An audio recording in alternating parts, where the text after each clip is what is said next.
Kalau saya boleh masakkan untuk cik untuk buka puasa, cik nak makan apa? Jadi chef ke apa ni? Nani?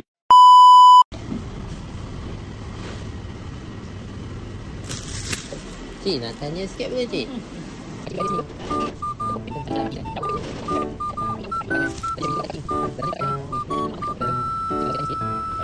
Kalau saya boleh masakkan untuk cik untuk buka puasa, cik nak makan apa? Jadi chef ke apa ni?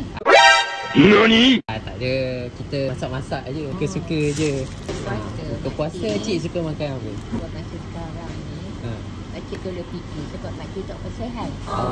Tekak meragam. Semua rasa tak sedap. Allah. InsyaAllah lagi sembuh lah. Kalau biasa buka puasa, cik suka makan apa? Pedas lah. Pedas-pedas? Pedas. Pedas-pedas tu apa? Sambal-sambal sikit. Sambal. Apa ya? Sambal sotong. Sambal sotong? Okey, sedap tu.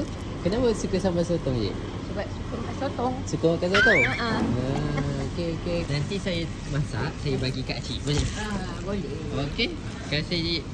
Okey, so jom buat sambal sotong. Siapa hantu sambal kat sini? Cuba komen sikit kat bawah korang suka sambal masak apa. Nak buat sambal sotong ni tak susah mana pun. Just blendkan semua bahan-bahan tadi. Lepas tu tumiskan. Lepas tu sebenarnya sotong ni ada orang dia sangai, bukan sangai, dia masak atas kuali tanpa minyak dulu awal-awal supaya jus dia keluar. Tapi ada juga cara yang terus masukkan macam ni. So ikut masing-masing punya cara nak buat macam mana. Dah siap, senang je kan sebenarnya. Harapnya sambal sotong ni dapatlah buat makcik tu lebih sihat kan. Makan pun sedap sikit lah tekak tu, InsyaAllah. So dah siap, jom hantar. Assalamualaikum cik. So makcik tak ada? Makcik dia tengah semayang. Makcik tengah semayang. Tak apalah, pakcik ambilkan untuk wakil. Suruh makcik rasa lah. Boleh, pakcik pun makan sekali lah. InsyaAllah.